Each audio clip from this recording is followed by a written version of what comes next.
అభివృద్ధి అనేది లేకపోతే ఈ 4 సంవత్సరాల్లో 50% గ్రోత్ రేట్ ఎలా వచ్చింది సార్? జిఎస్డిపిలో ఈ రోజు ఆంధ్రప్రదేశ్ దేశంలోనే ప్రథమ స్థానంలో ఉంది, 17% జిఎస్డిపి. కేంద్ర ప్రభుత్వం ఇచ్చిన డేటా సార్. ఇకపోతే పరిశ్రమలే రావట్లేదన్నారు. మొన్న ఎంఓయూలు కుదుర్చుకున్న వాటిల్లోనే 38 గ్రౌండ్ చేస్తాం సార్.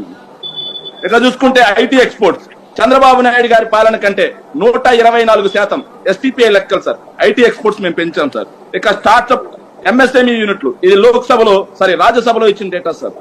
ఎంఎస్ఎంఈ యూనిట్లు చంద్రబాబు నాయుడు గారి హయాంలో 50,000 అయితే మా హయాంలో 3,90,000 సార్. ఇక స్టేట్ వైజ్ ఎక్స్పోర్ట్స్ డేటాలో చంద్రబాబు నాయుడు గారి హయాంలో 20వ స్థానంలో ఉంటే ఈ రోజు 5వ స్థానానికి ఎగబాచాము సార్. ఇక ఎంప్లాయబిలిటీ ఉద్యోగం లేదు, ఉద్యోగాలు కల్పించండి అని చెప్పారు సార్. ఎంప్లాయబిలిటీలో దేశంలోనే highest states wise highest ఎంప్లాయబిలిటీలో India skills report 2023లో ఇచ్చింది. ఆంధ్రప్రదేశ్ 4th ప్లేస్ లో. ఇక అన్ఎంప్లాయ్మెంట్ రేట్ అసలు ఉద్యోగాలే లేవు అని చెప్పి మాట్లాడుతున్నారు. అన్ఎంప్లాయ్మెంట్ రేట్ లో ఏపీ ప్లేస్ వచ్చేసి 18వ ప్లేస్ సార్.